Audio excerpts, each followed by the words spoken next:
아버지 하나님, 벌써 5월이 절반이 지났습니다.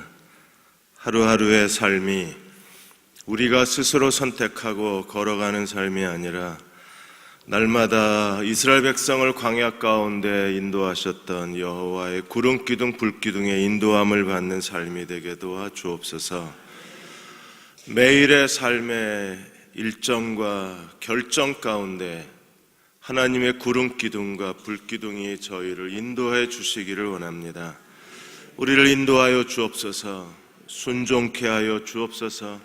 주님의 손을 잡고 동행하는 하루하루의 삶이 되게 도와주사 하나님의 뜻이 이루어지게 하시고 매일의 삶에 주의 선한 도우심이 함께하여 주시고 하나님의 계획이 우리의 삶 가운데 성취되는 날들이 되게 도와주옵소서. 오늘 이 밤도 주의 이름을 의지하여 마음을 다하여 기도합니다. 한 주간 피곤한 몸을 이끌고 주의 전에 나와 함께 무릎을 꿇었습니다. 성령님 도우시고 기름 부어 주시고 전심으로 기도하게 하여 주셔서 우리가 기도하고 하나님의 뜻을 찾게 하시고 전심으로 기도하고 응답받는 걸 보게 하여 주시고 전심으로 기도하고 인도하심을 받는 주의 백성 되게 도와 주옵소서. 예수님의 이름으로 간절히 기도하옵나이다. 아멘.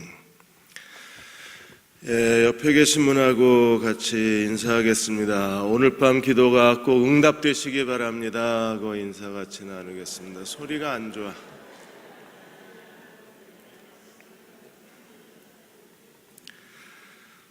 오늘 마태복음 3장 13절에서 17절 말씀입니다. 마태복음 3장 13절에서 17절 같이 한 목소리로 같이 함께 읽겠습니다. 이때 예수께서 갈릴리로부터 요단강에 이르러 요한에게 침례를 받으려 하시니 요한이 말려 이르되 내가 당신에게서 침례를 받아야 할 터인데 당신이 내게로 오시나이까? 예수께서 대답하여 이르시되 이제 허락하라. 우리가 이와 같이 하여 모든 의를 이루는 것이 합당하니라 하시니 이에 요한이 허락하는지라. 예수께서 침례를 받으시고 곧 물에서 올라오실새 하늘이 열리고 하나님의 성령이 비둘기같이 내려 자기 위에 임하심을 보시더니 하늘로부터 소리가 있어 말씀하시되 이는 내 사랑하는 아들이요 내 기뻐하는 자라 하시니라. 아멘. 오늘 스승의 날입니다. 그런데 최근에 학교에서 명예퇴직 신청하는 교사들이 계속 증가하고 있다는 신문 보도가 나왔습니다. 그 중에 절반이 왜 교사직을 그만두려고 하느냐는 질문에 교권이 추락하고 이제 교사의 권위가 땅에 떨어지고 학교에서 아이들 생활지도하는 게 너무 힘들기 때문에 결국 교사의 부족함을 느끼고 그만둘 수밖에 없다고 대답을 했습니다.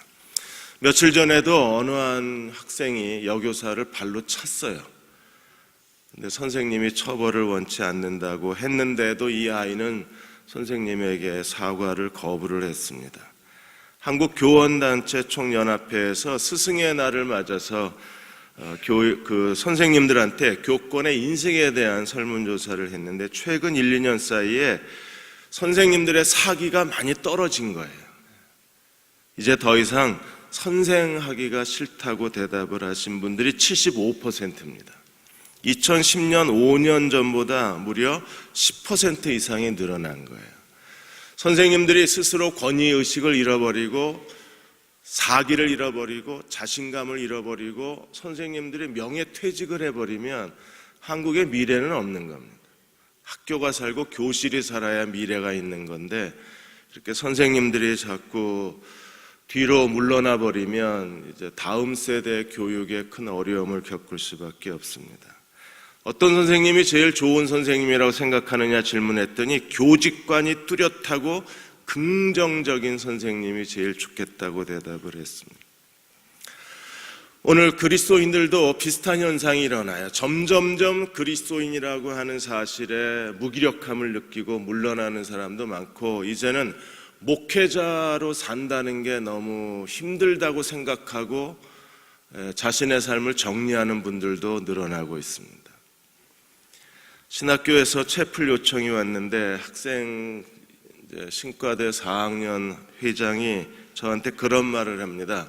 신학생들이 너무 힘들어하니까 뭔가 붙잡을 수 있는 어떤 메시지를 전해달라고 요청이 왔습니다.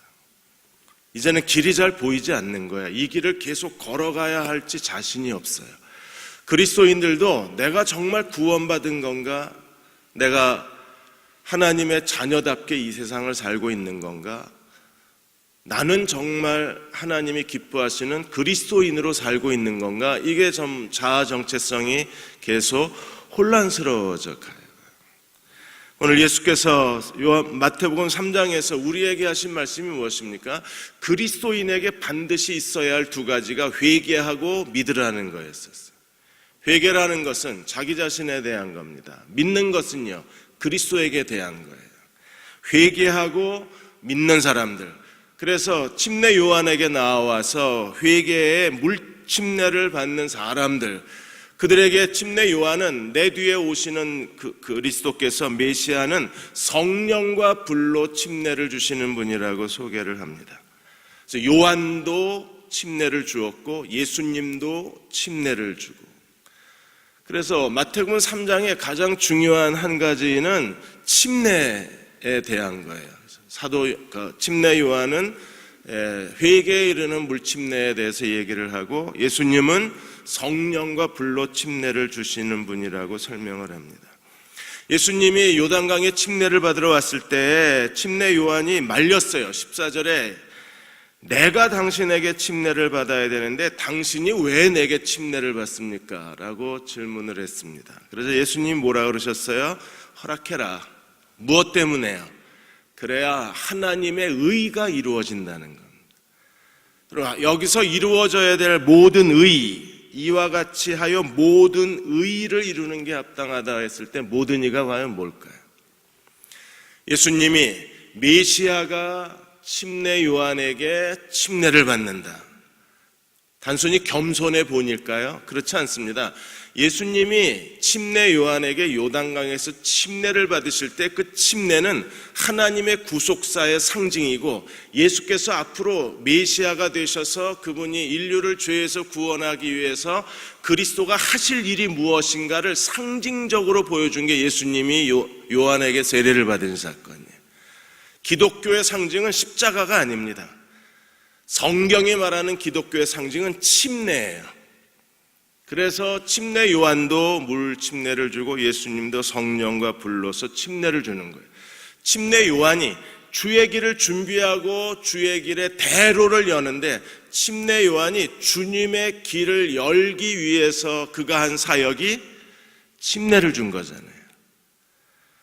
침례가 무엇인가를 제대로 알고 침례를 통해서 하나님의 구원을 깨닫고 침례를 통해서 그리스도가 하신 일이 무엇인가를 알고 침례를 통해서 주님이 어떤 길을 걸어가셨는가를 깨닫는 사람들이 이 시대에서 주님의 제자가 될 수 있는 거예요.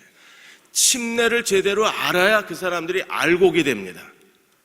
알곡과 쭉정이 심판이 마련이 됐다고 했고, 그리고 예수님은요, 침례 요한은 좋은 열매 맺지 못하는 나무를 찍어버리겠다 그러셨어요. 두 가지 침례가 상징적으로 보여진 겁니다. 좋은 열매 맺지 않으면 찍어서 불에 던져버리겠다. 알곡은 모아 곡간에 들이고 죽정이는 불에 던져버리겠다. 그래서 알곡이 되고, 그리고 좋은 열매를 맺어야 되는데 알곡과 좋은 열매를 맺는 사람이 되려면 우리도 침례가 뭔가를 알아야 되는 거예요. 침례 요한이 전한 물침례, 그리고 예수께서 오셔서 주시는 성령과 불의 침례, 그리고 예수님이 왜 침례를 받으심으로 그의 공생애를 시작하셨는가를 우리가 알아야, 이걸 찾고 이걸 추구하고 이걸 손에 잡아야, 그래야 우리는 자신감 있는 그리스도의 제자가 될 수 있어요.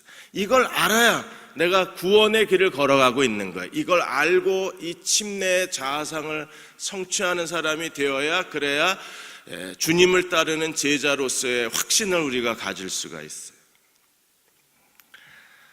제가 여디디아 예배 때 이 프레스토펜 이 억만장자 얘기를 했습니다. 프레스토펜이라는 분이 미국의 억만장자인데 이분이 5년 전에 그 뉴멕시코 주에다가 보물 상자를 하나 감춰놨어요. 그 보물 상자 안에 무려 200만 달러가 들어있습니다. 200만 달러어치 금괴, 200만 달러어치 보석, 그 다음에 200만 달러어치 그 황금 그 화폐가 거기에 안에 황금 동전을 거기다 숨겨놓고, 그리고 책을 하나 쓰셨어요. 이 책에 어디에 숨겨놓았는지 9가지 힌트가 이 책에 들어있어요. 그래서 이 책을 읽고 그 200만 달러어치 보물 상자를 찾기 위해서 뉴멕시코를 뒤진 사람들이 30만이 넘습니다. 근데 30만 명이 다 뒤졌는데 다 빈손으로 돌아갔어요.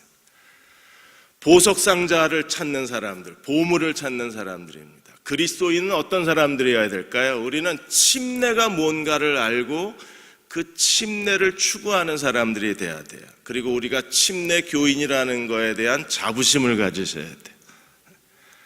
이 침례가 예수님에게 어떤 의미가 있었는가, 우리가 3가지를 오늘 본문에서 보고자 합니다. 첫째로, 예수님께서 침례 요한에게 침례를 받으시면서 하나님의 의, 모든 의를 이루는 것이 하나님께 합당하다고 대답을 하셨는데, 예수님이 침례를 받으신 것은 예수님이 이 땅에 오셔서 무엇을 하실 분이신가를 보여주신 사건이에요. 침례는 우리가 로마서에서 공부한 것처럼 침례는 뭘 상징합니까? 죄에 대하여 죽고 하나님께 대하여 산 자, 죽음과 부활을 상징을 하는 거예요. 그 죽음과 부활을 상징하는, 물론 침례 요한의 침례는 계시적 침례라 그랬습니다. 그는 죄 사함을 얻게 하는 그 회개의 침례를 베풀었는데, 예수님이 그 침례 요한의 침례를 완성시키신 거예요. 자기의 죽음과 부활을 가지고. 그러므로 예수께서 침례 요한에게 침례를 받으신 것은 주님이 이 땅에 오신 목적을 설명하는 겁니다. 내가 왜 왔나? 주님이 제자들에게 계속 하신 말씀이 뭐예요? 내가 이 세상에 온 목적이 있다고 그러셨잖아요. 스스로 오신 것이 아니라 아버지의 뜻을 행하러 오셨다고 분명하게 말씀을 하셨어요. 요한복음 4장 33절에 나의 양식은 나를 보내신 이의 뜻을 행하며 그의 일을 온전히 이루는 이것이라 그랬어요. 하나님의 뜻을 행하고 하나님의 일을 행하는 것, 이게 주님이 이 땅에 오신 목적이라 그랬습니다. 그러면 주님이 이 땅에 오신 아버지의 뜻을 행하고 아버지의 일을 이루는 그것은 과연 무엇입니까? 우리가 사복음서에 보면 예수님이 3번씩이나 제자들에게 예언한 게 뭐냐면, 내가 장차 이방인의 손에 팔려서 채찍질을 당하고 십자가에 죽고 3일 만에 부활하리라, 이걸 3번이나 말씀을 하셨어요. 그래서 마태복음 20장 18절 19절에 인자가 대제사장들과 서기관들에게 넘겨짐에 그들이 죽이기로 결의하고 이방인들에게 넘겨주어 그를 조롱하며 채찍질하며 십자가에 못 박게 할 것이나 3일 만에 살아나리라. 예수님이 침례를 받으신 것은 단순히 죄 사함을 얻기 위해서 침례를 받으신 게 아닙니다. 왜요? 그분은 죄가 없으시니까. 그런데 그분이 침례를 받으신 것은 앞으로 그리스도가 하실 일, 이 세상에 오신 목적, 하나님이 왜 그리스도를 보내셨는가를 상징적으로 보여준 게 그가 침례 요한에게 침례를 받을 사건입니다. 예수님이 이 땅에 오신 목적이 뭐였어요? 십자가에 죽으시고 3일 만에 부활하기 위해서 오신 거였었어요. 우리도 무엇을 위해서 살아갑니까? 바울도 빌립보 3장에서 그의 인생의 목적에 대해서 어떻게 설명하고 있어요? 내가 어떻게든지 그리스도의 고난에 참여하여 예수님이 죽으신 모양대로 죽어 부활에 이르려 하노라. 바울의 인생의 목적도 고난과 죽음과 부활이었었어요. 예수님이 이 땅에 오신 그분의 하나님의 뜻과 하나님의 감당해야 하나님의 일의 목적도 고난받으시고 죽으시고 부활하시는 거예요. 오늘 우리도 하나님 앞에서 어떤 인생의 목적을 갖고 살아야 합니까? 우리가 이 땅에 살아 있어야 할 가장 중요한 목적은 어떻게든지 주님의 고난에 참여해서 우리도 죄에 대하여 죽은 자가 되고 하나님께 대하여 산 자로 살아가는 것, 그게 우리의 인생의 가장 중요한 삶의 목적이어야 되고 우리가 살아 있어야 할 이유여야 하고 매일의 삶에서 우리가 추구해야 할 진정한 가치가 되는 거예요. 마치 보석 상자를 찾으려는 30만의 그 사람들처럼 우리는 매일의 삶 속에서 그리스도의 침례, 죽음과 부활이라는 보석을 찾아서 그걸 우리 것으로 만든다면 하나님이 그들을 통해서 이 땅에 진정한 주님의 영광을 드러내어 주실 것입니다. 삶의 목적이 분명한 사람들이 또 다른 사람들을 그 삶의 목적 가운데 데려갈 수 있는 거예요. 네팔에 또 한 번 지진이 일어나고 많은 어려움을 겪고 있습니다. 네팔 지진 보도를 계속 보다가 네팔에 있는 선교사들 스크랩을 하다가 강원희 선교사님의 스크랩을 우연히 찾아내서 다시 다 읽었습니다. 히말라야 성자라고 이름 붙여진 강원희 선교사는 연세대학교 의과대학을 졸업을 하고 그리고 49살에 네팔의 의료 선교사로 갑니다. 나이 50에. 그리고 히말라야 성자라는 이름을 갖고 그곳 지역 주민들에게 큰 존경을 받고 사랑을 받아요. 그분은 49에 히말라야에 가서 자기가 가지고 있는 전부를 거기에 쏟아 놓습니다. 삶의 열정, 자기의 모든 가진 전부를 그 네팔 사람들을 위해서 다 쏟아 놓았어요. 그분이 49에 선교사로, 의료 선교사로 나가게 된 동기에 대해서 간증을 하셨는데 연세대 의과대학을 나오고 광주의 제중병원, 전주의 예수병원에서 근무하다가 전주 예수병원에서 미국인 의료 선교사 두 분을 만나요. 이 미국인 의료 선교사 두 분에게 이분이 큰 감동을 받습니다. 강원희 선교사께서. 그래서 그분들처럼 되고 싶다는 삶의 동경이 생겨요. 나도 주님을 섬기는데 저 사람들처럼 하나님을 위해서 뭔가 헌신하고 싶다는 갈망이 생겨요.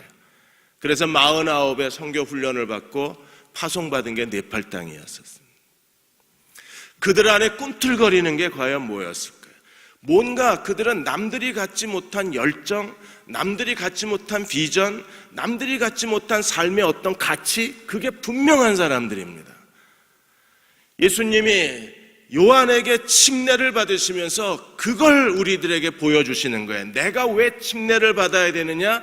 내가 앞으로 이렇게 될 거기 때문에. 아니, 내가 이 일을 위해서 온 사람이기 때문에.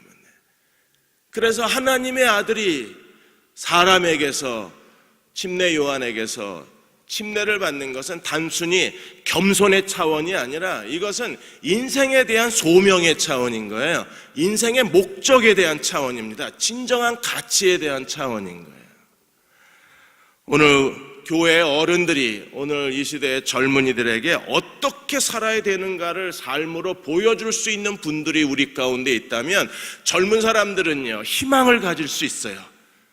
그들은 이 어려운 가운데에서도 젊은 사람들은 무엇을 위해서 살 것인가를 삶으로 보여줄 수 있는 어른들만 찾아낼 수 있다면, 진정한 인생의 스승을 찾아낼 수 있다면, 그들은 어렵지만, 그리고 이 상황이 그들에게 별로 좋은 상황은 아니지만, 그러나 그런 사람을 눈으로 보고 본받을 수만 있다면 그들은 자기 인생에 가장 소중한 걸 찾아낸 사람이 될 수 있을 거예요.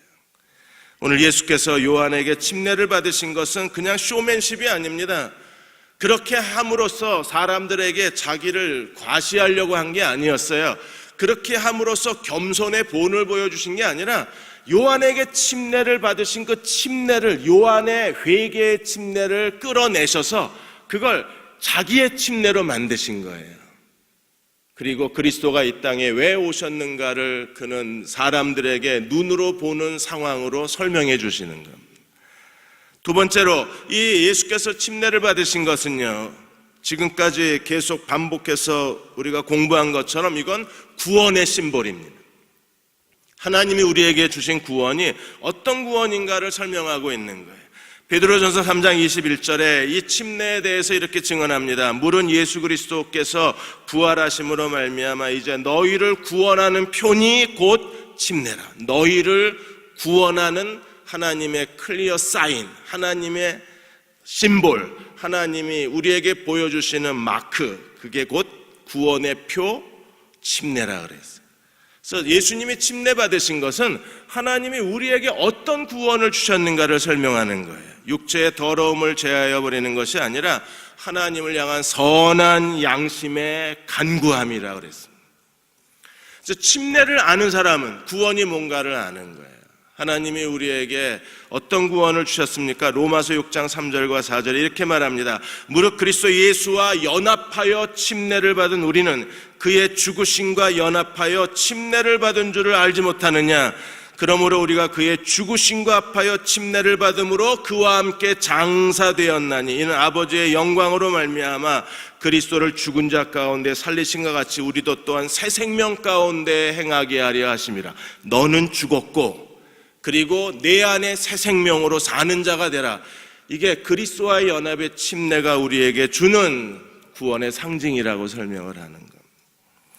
하나님께서 우리에게 어떤 구원을 주셨는가를 알고 그 구원의 자상을 만들어가는 게 우리에게 정말 중요한 일이 될 거예요. 그리스도와 함께 침례를 받음으로 그 죄에 대하여 죽은 자가 되고 장사 지낸 바 되었다. 그리고 다시 부활해서 새 생명 가운데 사는 사람들이 되었다. 죽은 자 산 자의 자아상, 그들은 어떤 사람들일까요? 스승의 날이 되면 스승 찾기 서비스를 통해서 제자들이 스승을 찾거나 또 스승이 제자를 찾는 서비스가 있는데 80%가 넘는 교사들이 스승 찾기 서비스에서 자기는 이름을 올리지 않겠다고 대답을 했습니다. 명단을 거기다 제공해 주지 않는 거예요. 이유가 뭐냐 하면 모처럼 제자들이라고 찾아와 가지고 스승과 제자가 만나는 것은 너무나 반가운 일인데 좀 웅웅거리지 않으시나요? 저만 그런가? 반가운 일인데 제자들이 모처럼 찾아와 가지고는 스승한테 사기를 치는 거예요. 부산에 한 선생님이 25살 제자가 찾아온 거예요. 너무 반가워서 같이 저녁도 사주고 대학생활 잘하라고 격려를 했습니다. 그리고 한 달 뒤에 이 학생이 다시 선생님한테 전화를 해서 지금 졸업여행으로 일본을 가야 되는데 부모님이 돈을 아직 안 붙여줬다.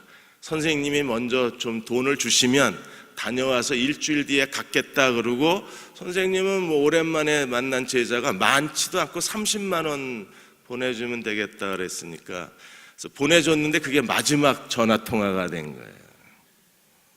그래서 모처럼 선생님을 찾아와서 돈 빌려달라거나 아니면 보험 들어달라고 영업을 하거나 자동차 바꾸시라고 강요를 하거나 아니면 학교 다닐 때 자기에게 고통을 준 선생님을 일부러 찾아가서 계속 협박을 한대요. 네가 어떻게 되나 두고 보겠다고. 선생님들도 무서운 거예요. 그래서 스승이라고 하는 그런 자부심이 아니라 이제는 제자들을 만나기가 두려워진 거예요. 그러다 보니까 우리는 더 이상 스승도 없고 제자도 없는 그런 사회가 돼버리고 마는 거예요. 여러분, 이런 식으로 사는 사람들은 아직 부활이 뭔지 모르는 사람들이고 침례가 뭔지도 모르는 사람들이고 내가 그리스도와 함께 죄에 대하여 죽었다는 게 뭔지를 모르는 거잖아요. 침례의 자아상을 가진 사람들은 매일같이 자기 죄하고 싸워요. 자기의 교만과 더불어 싸워요. 끊임없이 자기를 성찰하며 이 자기의 죄와 세상 습관과 아직도 버리지 못한 이기적인 자아를 십자가에 못 박으려고 애를 쓰는 사람들입니다.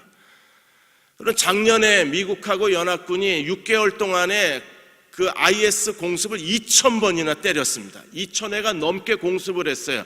그래서 IS 대원 6,000명을 죽이고 그리고 그 IS 지도자 그룹을 한 절반 이상 지도자 계급되는 사람들을 제거했다고 CNN을 통해서 보도를 했습니다. 그럼 없어졌나요? 아니요. 여전히 IS는 활개를 치고 다닙니다. 아무리 공습을 하고 아무리 때려 부셔도 없어지지가 않는 거예요. 우리 안에 죄라는 게 그렇습니다. 사람이 자칫하면 죄성이 드러나고 사소하게 부주의하면 인간성이 드러나고 우리도 여전히 교만하고 탐욕을 부리고 신경질적이고 분노가 조절되지 않고 우리도 다른 사람들에게 상처를 주게 되는 거예요. 이런 거에 대해서 끊임없이 자기 자신을 그리스도와 함께 십자가에 못 박는 사람들이 어떤 사람들입니까? 침례의 자상을 가지고 날마다 죄에 대하여 죽는 자, 하나님께 대해 산 자가 되려고 발버둥 치는 사람들, 성령을 의지하고 끊임없이 자기의 죄성을 십자가에 못 박는 사람들만이 거룩에 이룰 수 있는 거 아니에요. 그래서 이 침례 자상을 가진 사람들이 가정에서도 부부관계에 있어서도 서로 사랑하고 존경할 수 있고, 이 침례 자상을 가지고 하나님을 기쁘시게 섬기는 사람들이 자녀들에게도 사랑과 존경을 받을 수 있는 거예요. 침례라고 하는 게 단순히 이례적 사건이 아니라 매일의 삶의 체험이 되어야 되고, 우리의 인격적 성숙이어야 되고, 주님을 따라가는 우리의 발자취여야만 되는 이유가, 예수께서 침례를 통해서 우리에게 하나님의 구원이 무엇인가를 산 증거로 보여주셨기 때문에 그래요. 우리는 매일 스스로 물속으로 걸어 들어가야 돼요. 그리고 다시 물에서 걸어 나오는 사람들이 되어야, 그래야 하나님의 뜻대로 살 수 있는 사람이 될 수 있는 겁니다. 어떤 부부가 같은 날 같은 시간에 죽어서 천국에 갔습니다. 그래서 천국에 가니까 베드로가 앞에 서 있더랍니다. 그래서 시험 문제를 통과해야 천국에 들어간대. 어디서 왔느냐고 물었더니 이제 한국에서 왔다 그러니까 이 베드로가 시험 문제 한 장씩을 주면서 그러면 한국을 영어로 쓰라고 그랬습니다. 남편은 얼른 KOREA 썼어요. 아내는 유학까지 갔다 온 유학파입니다. 근데 아내는 남편 쓴 걸 쓱 쳐다보더니 코리아라고 안 쓰고 HANKOOK 한글로 한국을 쓴 거예요. 남편이 놀래가지고 그렇게 쓰는 거 아니라고, 그리고 찢어버리고 종이 한 장 더 달라고 그래서 코리아라고 써야지. 그랬더니 아내가 남편을 쳐다보더니 다시 KOREA가 아니라 꼬레아 COREA를 써서, 왜 그래? 야, 천국에서도 너랑 사냐? 천국에서는 나 혼자 살 거야 이러고 지옥으로 가버렸어. 사랑하겠다고 결혼해 놓고도 우리 매일의 결혼 생활이 이게 즐겁지가 않은 겁니다. 서로 그렇게 사랑하고 처음 연애할 때는 어떻게든지 손등만 좀 스치려고 계속 안간힘을 쓰고 손을 한번 만져보려고 뻐둥거린 사람들이 이제는요, 옆에 오거나 말거나 쳐다도 안 봅니다. 왜 점점 이렇게 마음이 굳어져 가나요? 날마다 자기를 십자가에 못 박지를 못하는 거예요. 여전히 우리의 자아가 살아있고 개인 감정이 살아있고 여전히 내 생각이 살아있으니까 그냥 싫은 걸 다 드러내고 귀찮은 걸 다 드러내고 하고 싶지 않은 걸 다 드러내다 보니까 인간관계가 점점점 무디어져 가는 거잖아요. 베드로전서요 4장 7절 10절에서 이렇게 말했습니다. 만물의 마지막이 가까웠으니 그러므로 너희는 정신을 차리고 근신하여 기도하라. 무엇보다도 뜨겁게 서로 사랑할지니. 가장 해야 될 중요한 일이 뭐예요? 무엇보다도 모든 일 중에 가장 중요한 일이 무언가 하면 뜨겁게 서로 사랑할지니. 왜 우리가 서로 사랑해야 합니까? 사랑은 허다한 죄를 덮느니라. 사랑은 허다한 죄를 덮어주느니라. 그러므로 서로 대접하기를 원망 없이 하고 각각 은사를 받은 대로 하나님의 여러 가지 은혜를 맡은 선한 청지기 같이 서로 봉사하라. 서로 대접하기를 원망 없이 하고, 그리고 하나님의 은혜를 맡은 선한 청지기 같이 서로 봉사하라. 서로 대접하라. 서로 봉사하라. 그래서 모란봉교회가 내일 그 두 커플을 무료 결혼을 시켜주는 거예요. 이게 지금 스승의 날이라 이렇게 한 게 아니고요. 이게 내일 결혼식이라 이렇게 한 거예요. 아, 우리 교회는 스승의 날이라 이렇게 강단도 했구나가 아니고 내일 결혼식 꽃꽂입니다. 이게 우리가 이렇게 하는 이유는요, 사랑은 허다한 죄를 덮는 겁니다. 그런데 서로 사랑하는 사람이 되려면 먼저 요구되는 게 뭐예요? 정신을 차리고 근신하여 기도하라는 겁니다.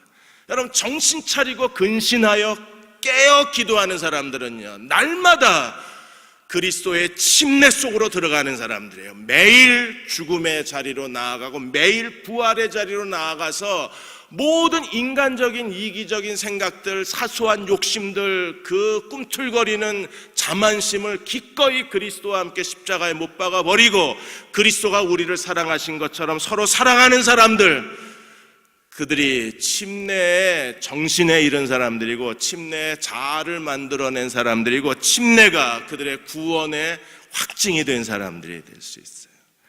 마지막으로 세 번째, 예수께서 침례 받으실 때 드디어 메시아의 대관식이 오늘 요단강에서 열립니다. 침례 요한에게 침례를 받으신 그 자리가 왕의 대관식이 되는 거예요. 왜요? 삼위일체 하나님이 다 등장을 하셨습니다. 그래서 16절에 예수께서 침례를 받으시고 물에서 올라오실 때에 제일 먼저 어떤 일이 일어나요? 하늘이 열리고 하나님의 성령이 비둘기같이 내려 자기 위에 임하심을 보더니, 그래서 성령이 비둘기처럼 내려오시고, 요단강에는 누가 계시고? 성자 하나님이 계시고, 그 다음에 성부 하나님은 뭐 하셨어요? 17절에 하늘로부터 소리가 있어 말씀하시되 이는 내 사랑하는 아들이요 내 기뻐하는 자라. 그래서 성부, 성자, 성령 하나님이 침례 요한에게 침례를 받으시는 그 자리에 임재하셔서 거룩한 왕의 대관식을 그 자리에서 펼쳐내셨어요. 그리고 이 하늘의 소리는 왕의 대관식의 절정을 알리는 하나님의 음성이라고 말했습니다. 시편과 이사야 두 말씀을 통해서 예수께서 어떻게 이 침례를 통해서 이스라엘의 왕으로, 구원의 왕으로, 만왕의 왕으로 오신 분이신가를 증거하고 있는데, 여기서 중요한 것은요, 성령이 비둘기같이 임하셨다는 게 정말 중요해요. 여러분, 침례는 노아 홍수에서 빌려온 예표였었습니다. 그래서 노아 홍수를 통해서 옛세상이 멸망을 당하고 새로운 세상이 시작된 거잖아요. 그 노아 홍수의 그 물의 심판에서 침례를 빌려와 가지고 침례 받으면 어떤 일이 벌어져요? 옛세상에 사라져버리고 우리가 새 세상에 들어가는 거예요. 그러니까 침례를 통해서 옛세상이 멸망당하고 새로운 세상이 시작되는 거랑 똑같아요.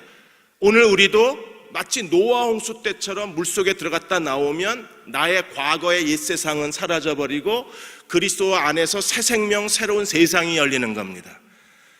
그래서 침례 자체는 죄와 하나님의 이중세계 속에서 하나가 죽고 하나가 사는, 그래서 하나님의 새로운 세상이 열리는 걸 뜻하는데, 노아가 새로운 세상이 시작됐다는 걸 알렸던 새가 어떤 새였었어요? 비둘기예요. 까마귀는 그냥 날아가 버리고 비둘기는 새로운 잎사귀를 물고 방주에 돌아온 게 비둘기입니다. 그래서 비둘기는요, 새로운 세상이 시작됐다는 걸 노아에게 알린 메신저예요. 예수님이 침례 받으실 때 비둘기 같은 성령이 임하셨다는 것은요, 예수 그리스도로 말미암아 우리가 죄에 대하여 죽고 하나님께 대하여 산 자, 개인의 구원만 이루는 게 아니라 예수 그리스도를 통해서 하나님이 또 다른 중요한 일을 하시는데, 그게 바로 새로운 세상을 시작하신다는 겁니다. 그 새로운 세상은 어떤 세상인가요? 성령으로 말미암아 시작된 새로운 세상, 바로 예수 그리스도의 몸으로서의 교회의 시대를 선언하신 것, 이게 예수님이 오늘 요단강에서 침례 받으실 때 중요한 사실이 되는 거예요. 고린도전서 12장 13절에 우리가 다 한 성령으로 침례를 받아 한 몸이 되었고 또 다 한 성령을 마시게 하였느니라. 성령이 비둘기같이 임하셨다는 것은 예수 그리스도를 믿고 구원받은 사람들이 다 한 성령의 침례를 받아서 우리가 어떻게 됩니까? 하나님의 새로운 공동체가 되는 거예요.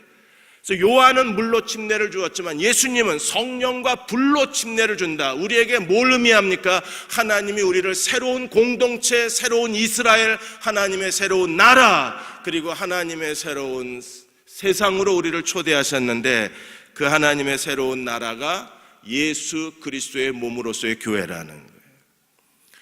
그러므로 성령의 침례를 받은 사람들, 물의 침례를 통해서 죽은 자 산 자, 개인의 성화를 깨달은 사람들, 그 사람들은 이제 두 번째 성령의 침례로 나아가야 되는데, 성령의 침례는 우리를 그리스도의 몸의 지체로 만드신 거예요.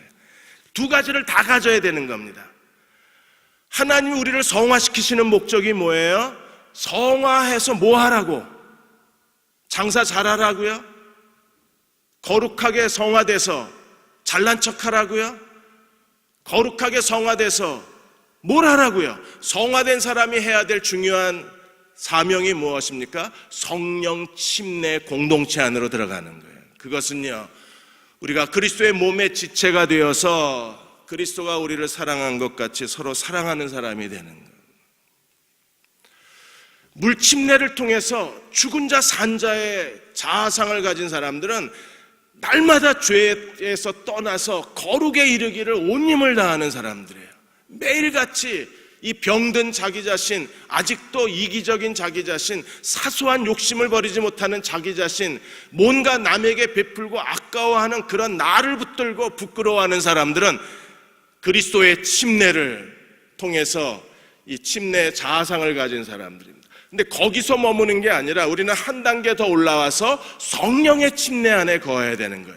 성령의 침례를 받은 사람들은 어떤 사람들입니까? 우리가 그리스도의 몸의 지체라는 사실을 알고 너를 붙드는 사람들입니다. 너를 붙들어야 내가 존재하는 거예요. 네가 없으면 내가 없는 거예요. 어떻게 해서든지 하나님이 내 곁에 두신 사람들을 내가 붙잡고 가야 합니다. 왜요? 그래야 성령의 침례 안에 거하는 거예요. 왜? 너희가 다 성령의 침례를 받아 한 몸이 되었다고 말씀하셨기 때문에 성령 침례는요, 뭐 은사 받는 게 아닙니다. 성령 침례는 어떤 특별한 경험을 하는 게 아니에요. 분명히 성경이 성령의 침례로 한 몸이 되었다고 그랬으니까 우리가 한 몸이라는 사실에 성령 침례를 받는 사람이 되는 거예요. 성령 침례를 받은 사람들은 내 곁에 있는 사람들이 어떤 사람이든지, 그들이 얼마나 많이 배운 사람이냐 배우지 못한 사람이냐, 얼마나 잘생겼냐 못생겼냐, 어떤 그 지식을 갖고 있느냐 없느냐, 그거 별 상관이 없어요. 그냥 내 곁에 주셨다는 그 사실만으로 그 사람을 붙잡고 그 사람과 연결되고 그 사람을 발을 씻어주고 그 사람을 섬길 수 있는 사람이 된다면 그 사람은 성령 침례 받은 사람이에요. 너를 붙들어야 내가 사는 겁니다. 사람을 잃어버리면 자기를 잃어버리는 거예요. 아무리 우리가 능력이 뛰어나고 기도를 많이 하고 하나님 앞에 이것저것 계시도 많이 받고 하나님의 뜻을 아는 지식에 있고 그리고 남들보다 더 많은 어떤 사역의 경험이 있다고 할지라도 결국에 성령의 침례 안으로 들어가지 못하면 그냥 거기서 끝나요. 왜요? 아간한 사람 때문에 이스라엘이 아이성에서 패배한 거하고 똑같은 거예요. 아간한 사람이 범죄했는데 하나님이 어떻게 하셨습니까? 이스라엘을 떠나버리셨잖아요. 그걸 두려워할 줄 아는 사람이 성령의 침례자들입니다.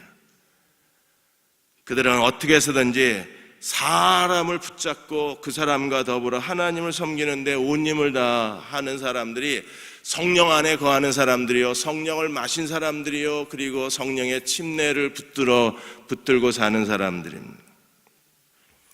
중국의 저장성의 한 병원에서 7개월 동안 식물인간이었던 한 사람이 있었습니다. 그런데 어느 날 이 사람이 손이 미세하게 움직이는 걸 간호사가 발견을 한 거예요.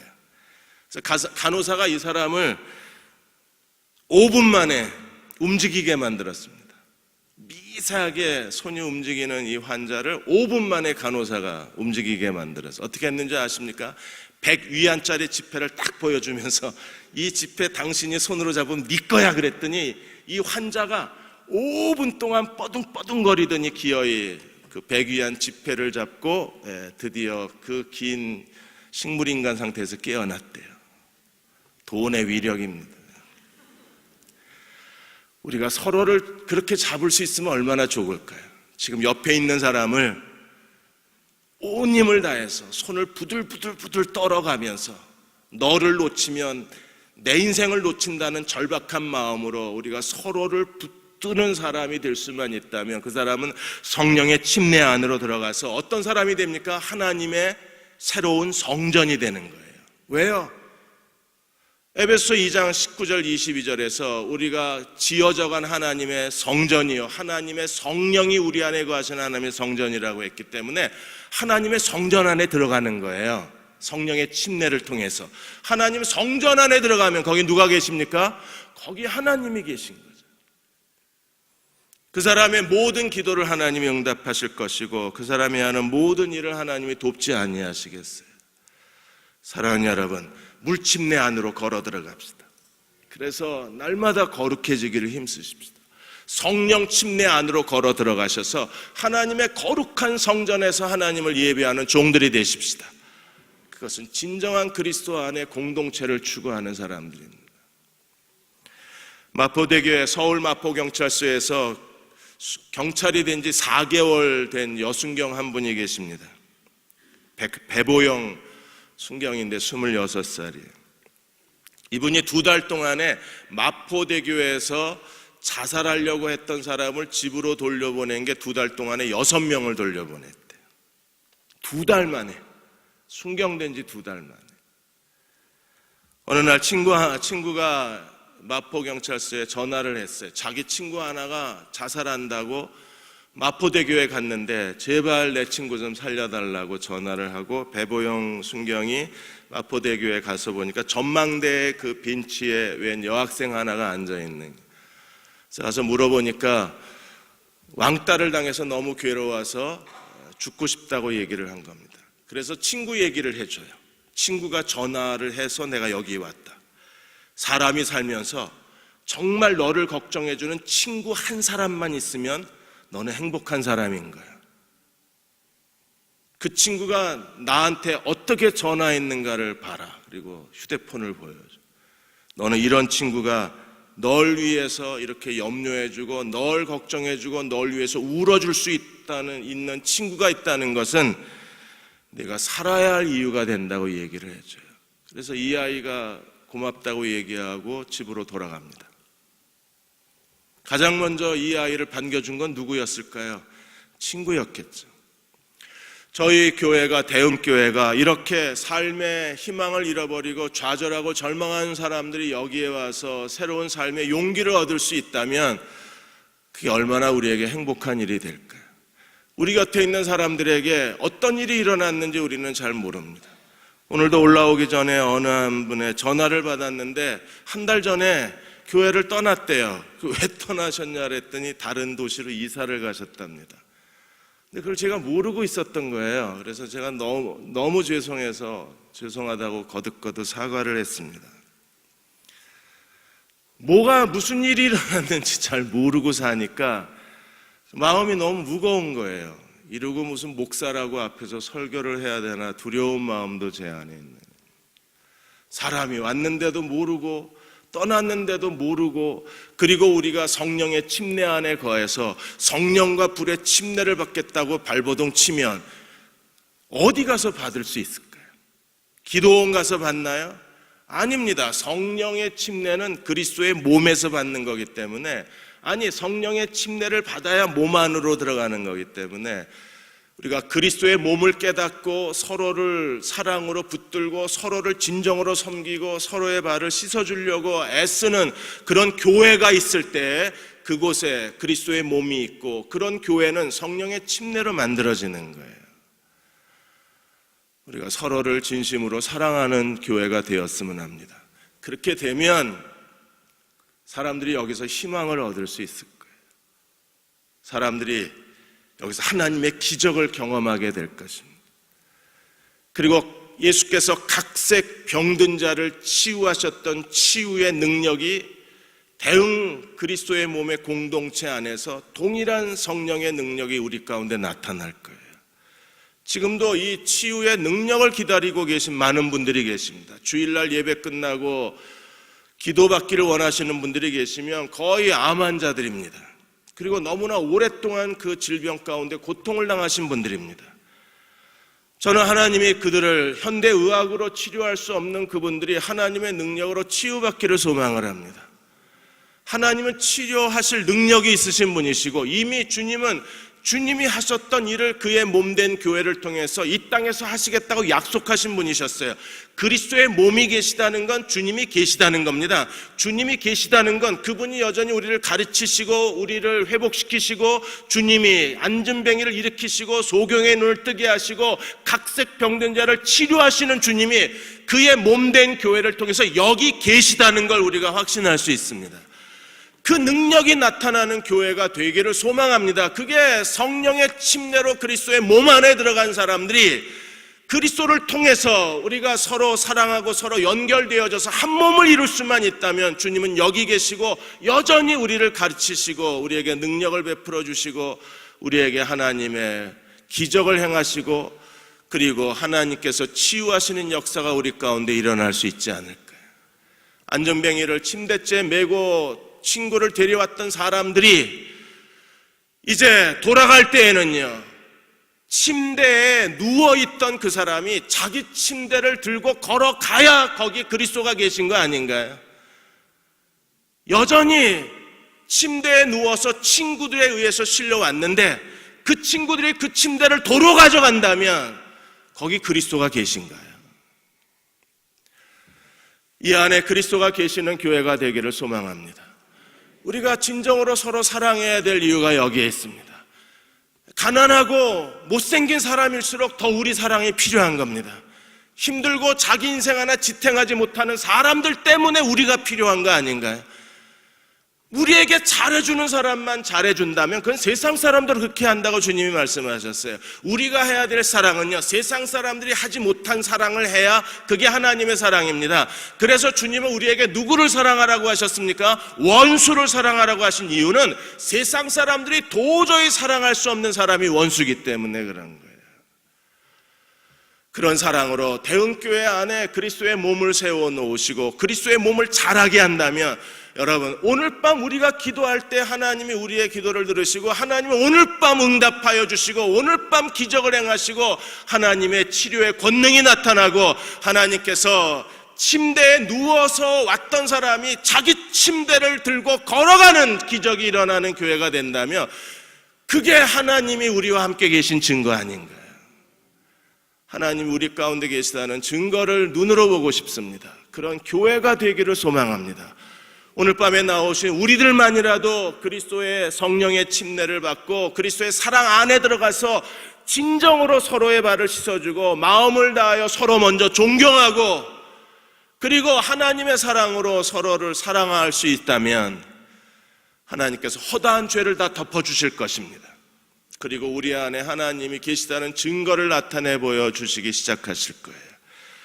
오늘 예수님이 침례 요한의 요단강에서 침례를 받으시고 대관식을 하셨던 것처럼 대흥교회 안에 다시 한번 예수님이 이곳에서 침례를 받으시고 여기서 삼위일체 하나님의 그 영광스러운 대관식이 여기에 펼쳐진다면, 그래서 성령이 비둘기같이 예수님 위에 강림하시는 것이 오늘 우리 교회 안에 그대로 재현이 된다면, 우리가 모였을 때마다 비둘기 같은 성령이 우리 가운데 임재하신다면 거기에 새로운 생명이 있고 새로운 공동체가 있고 새로운 하나님의 성전이 있고 하나님의 새로운 세상이 있는 거예요. 그리고 하나님의 능력이 우리 가운데 역사하기 시작할 것입니다. 그래야 청년들의 길도 열리는 거예요. 하나님이 대흥교회를 통해서 다시 한번 교회가 그리스도의 몸이라면 그 위에 비둘기 같은 성령이 강림하시는 교회로 세워주셔서 이곳에 진정한 죄사함이 있고 생명의 회복이 있고 삶의 회복이 있고 용서가 있고 그리고 하나님의 치유가 있고 하나님의 권능이 나타나는 공동체로 세워주셔서 대흥교회를 드나드는 사람들마다 그야말로 들어가도 복을 받고 나가도 복을 받는 신명기의 언약이 그대로 이루어지는 가정이 되어야, 그래야 우리가 예수 믿는 기쁨이 있을 거 아니에요.